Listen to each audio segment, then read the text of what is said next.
Imagine being a child in constant pain. Not the kind that fades after a few minutes, but pain that burns, stabs, and never truly lets you rest.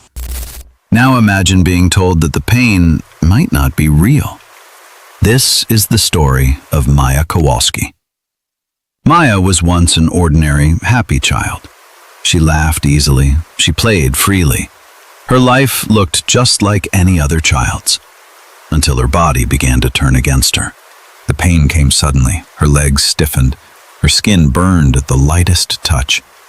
Walking became unbearable. Doctors ran tests, asked questions, and searched for answers, but nothing explained why a young girl was suffering this much. Eventually, Maya was diagnosed with complex regional pain syndrome, CRPS, a rare neurological condition often described as one of the most painful illnesses known to medicine. For Maya, pain wasn't just a symptom. It was her daily reality. Her mother, Beata Kowalski, was a nurse. She watched her daughter suffer every day, powerless to stop it.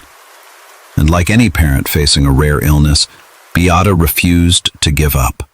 She researched, she asked questions, she pushed for answers when none came easily. Beata believed that aggressive treatment was the only way to give her daughter a future. Eventually, Maya began ketamine therapy, a controversial treatment, but one that some doctors believe can help severe CRPS cases. And according to her parents, it worked. Maya began to improve. She smiled again. She could move more freely. For the first time in a long while, there was hope. But not everyone believed the treatment was appropriate. In 2016, Maya was taken to Johns Hopkins All Children's Hospital during a medical crisis. Inside the hospital, doctors questioned the ketamine therapy. They questioned Beata's insistence. And slowly, concern turned into suspicion. Then came the accusation. Medical child abuse.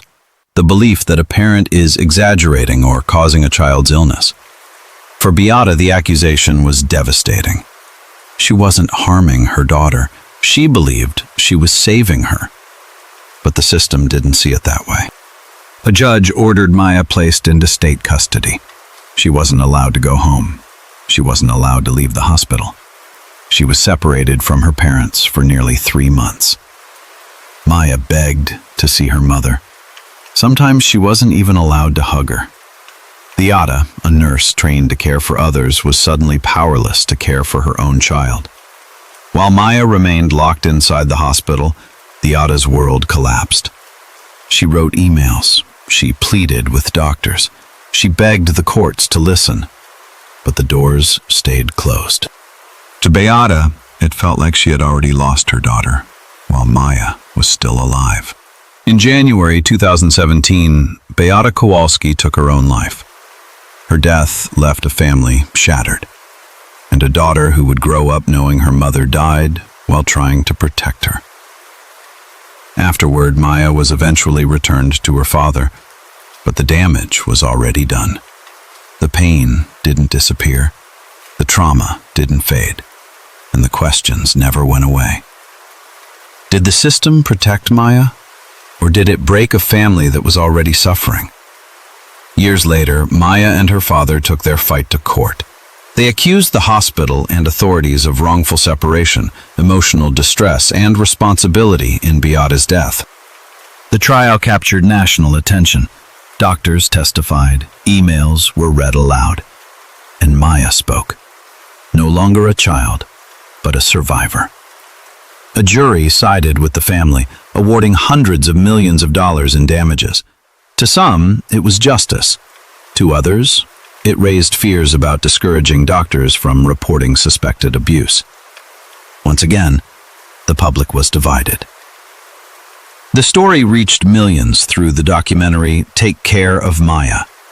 Some viewers saw a loving mother destroyed by a cold system. Others saw medical professionals doing what the law required. The truth may live somewhere in between. This wasn't a story of villains and heroes. It was a story of fear, miscommunication, and irreversible consequences. Today, Maya continues to live with pain, both physical and emotional. But she speaks out. She remembers her mother not as an abuser, but as a protector. And her story leaves us with questions that have no easy answers. How do we protect children without destroying families? How do we question medicine without silencing parents? And how do we make sure compassion is never replaced by protocol? Because once trust is broken, no verdict can truly undo the damage.